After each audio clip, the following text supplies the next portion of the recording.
दस्तक तुम्हारे दरवाजे पर नहीं, तुम्हारी रूह पर है। अंधेरे में अक्सर ऐसी ताकत होती है जो तुम्हें देखती है, चुपचाप तुम्हारा इंतजार करती है। तुम समझते हो कि तुम सेफ हो, लेकिन हर सांस के साथ वो तुम्हारे करीब आ रही है।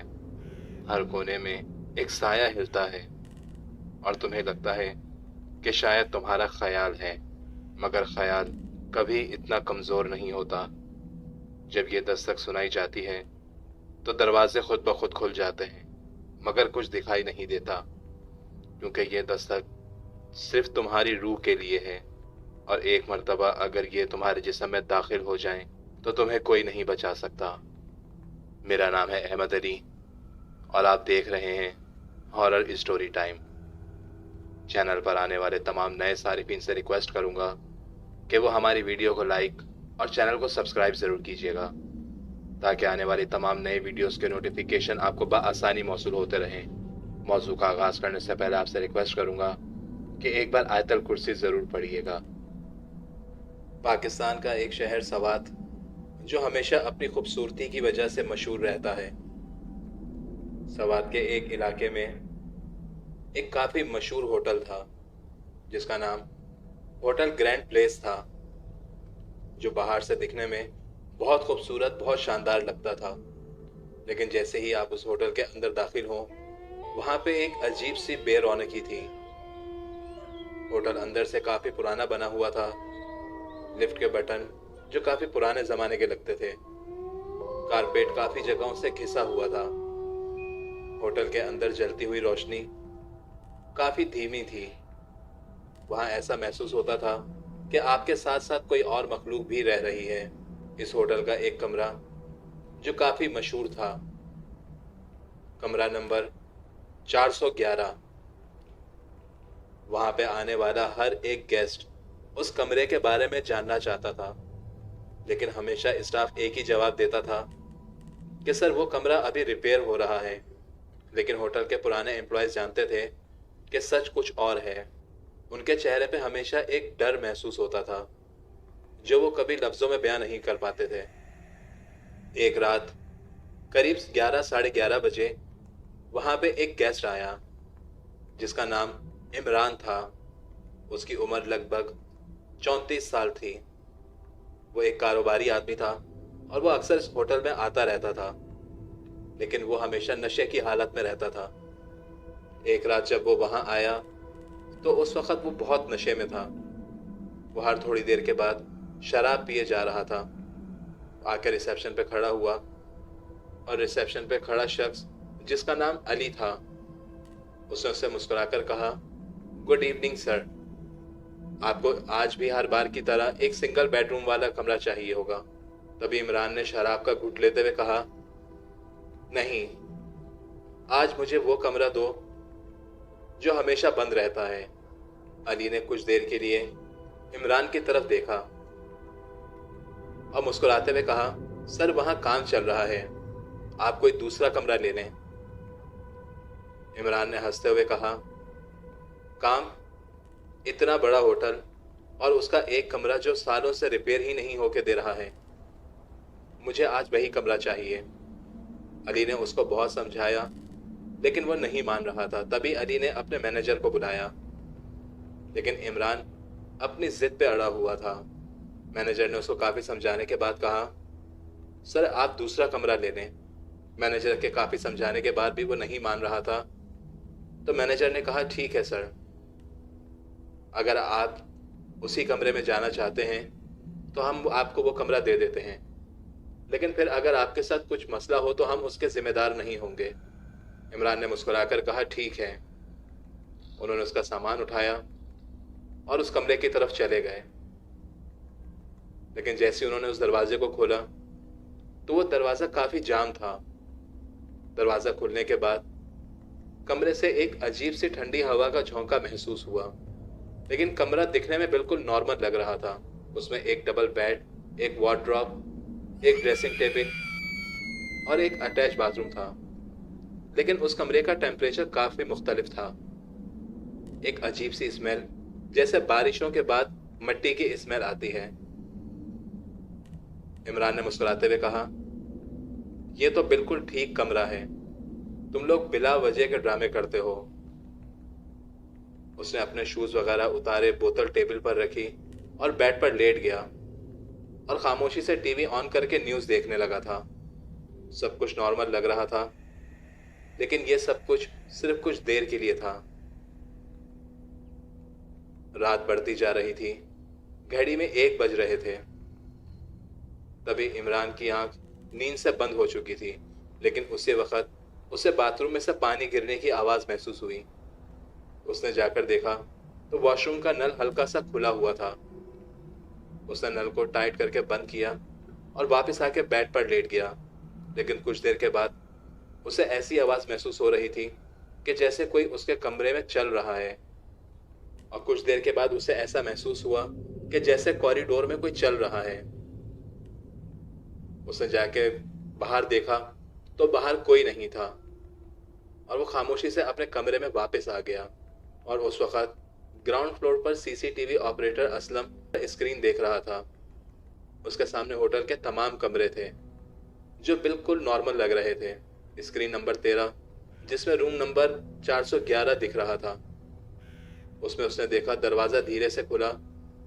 इमरान बाहर आया और वापस अंदर चला गया। लेकिन अजीब बात यह थी कि इमरान जब उस कमरे में दाखिल हुआ तो उसके इर्द गिर्द एक अजीब सी धूल सी थी, जैसे कोई और उसके साथ चल रहा हो। यह मंजर देख के असलम को काफी खौफ महसूस हुआ। उसने फौरन मैनेजर को कॉल करके कहा, सर रूम नंबर 411 का दरवाजा खुला और उसके अंदर कोई गेस्ट गया है, लेकिन उसके साथ एक अजीब से धुन भी अंदर की तरफ जाते हुए नजर आ रही थी। मैनेजर ने सिर्फ इतना कहा, सिर्फ देखते रहो, कुछ कहो मत। इमरान अभी भी बेड पर लेटा हुआ था। उसने अपनी बोतल उठाई और शराब पीना शुरू कर दी। तभी टीवी पर एक अजीब से शोर की आवाज आने लगी। चैनल खुद ब खुद डिस्टर्ब होना शुरू हुए और तभी स्क्रीन पर उसको एक सेकंड के लिए एक चेहरा नजर आया जो बिल्कुल सफेद और बिना आंखों वाला चेहरा था। इमरान ने रिमोट से टीवी को बंद कर दिया था और गुस्से में कहा, यह क्या बकवास है।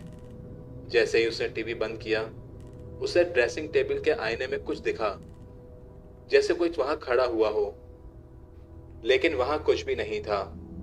करीब रात को 2:15 पर कॉरिडोर में जोर जोर से चीखों पुकार की आवाज गूंजने लगी।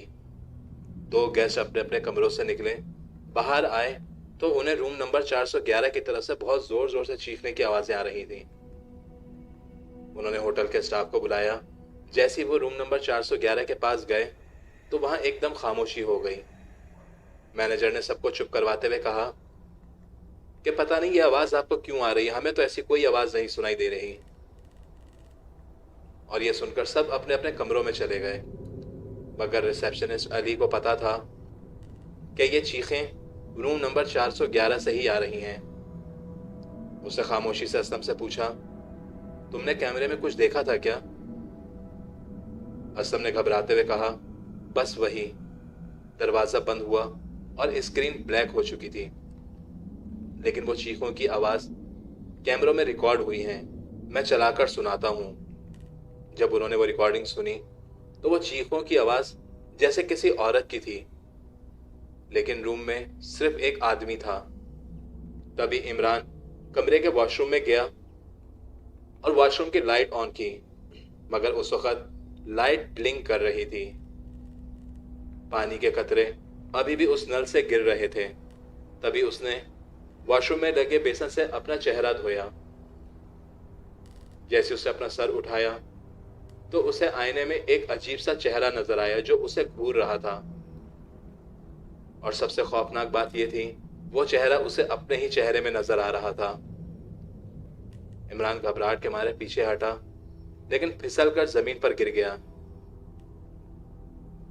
अब बाथरूम का दरवाजा खुद ब खुद बंद हो गया और फिर उस वॉशरूम में एक अंधेरा सा छा गया था। अगली सुबह होटल के कॉरिडोर में अजीब शोर मचा हुआ था। रूम सर्विस का लड़का, जिसका नाम सलमान था, वो ट्रे लेकर रूम नंबर 411 के सामने गया। रूम का दरवाजा खटखटाते हुए कहा, गुड मॉर्निंग सर, आपका ब्रेकफास्ट आ गया है। मगर उसे कोई जवाब नहीं आया। उसने दोबारा नॉक किया और दरवाजे का हैंडल घुमाया। दरवाजा थोड़ा सा खुला और सलमान ने हिचकिचाते हुए अंदर देखा।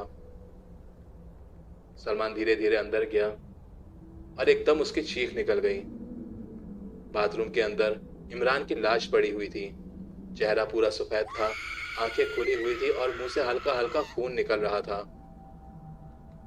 पूरी बॉडी ऐसी लग रही थी जैसे उसे रात भर किसी ने जोर जोर से हथौड़े मारे हों। सबसे डरावनी बात यह थी कि उसके दोनों हाथ टॉयलेट के अंदर फंसे हुए थे, जैसे कोई उसे वहां खींचने की कोशिश कर रहा हो। स्टाफ मैनेजर को बुलाया। मैनेजर ने फौरन पुलिस को इन्फॉर्म किया और वो कमरा सील कर दिया गया था। इंस्पेक्टर नदीम साइट पर आया। उसने सबसे पहले बॉडी को देखा, फिर कमरे के आसपास लगे हुए तमाम सीसीटीवी कैमरास चेक किए। असलम ने रिकॉर्डिंग चलाई। मॉनिटर पे इमरान रूम नंबर 411 के अंदर दाखिल हो रहा था, मगर फिर वहां से बाहर नहीं आया। असलम ने कहा, सर कैमरा सिर्फ तब ब्लैक होता है जब 411 नंबर का दरवाजा खुद ब खुद बंद हो जाए। पिछले 12 सालों से ऐसा ही होता आ रहा है। इंस्पेक्टर ने गुस्से से कहा, बकवास बंद करो, कोई ना कोई टेक्निकल फॉल्ट होगा।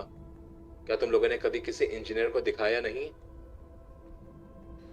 और तभी उस होटल के पुराने मैनेजर शकील ने कहा, सर ये सिर्फ टेक्निकल फॉल्ट नहीं है, रूम नंबर 411 में पहले भी कई बार ऐसा हो चुका है। हर 5-6 साल में कोई ना कोई गेस्ट अपनी जिद से इस कमरे में जाता है और सुबह होते ही वहां से उसकी लाश मिलती है, या फिर वो हमेशा के लिए गायब हो जाता है। इंस्पेक्टर ने हैरानगी से कहा, क्या मतलब?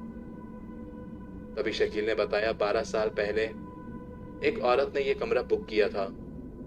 उस रात उस कमरे में सिर्फ उसके चीखों पुकार की आवाज गूंज रही थी। जब स्टाफ भाग के उस कमरे की तरफ गया तो उन्हें उस कमरे में उसकी लाश मिली। वहां उस कमरे में उसके साथ और कोई नहीं था और उस वक्त उस औरत के चेहरे की भी वही हालत थी जो इमरान के चेहरे की हालत थी।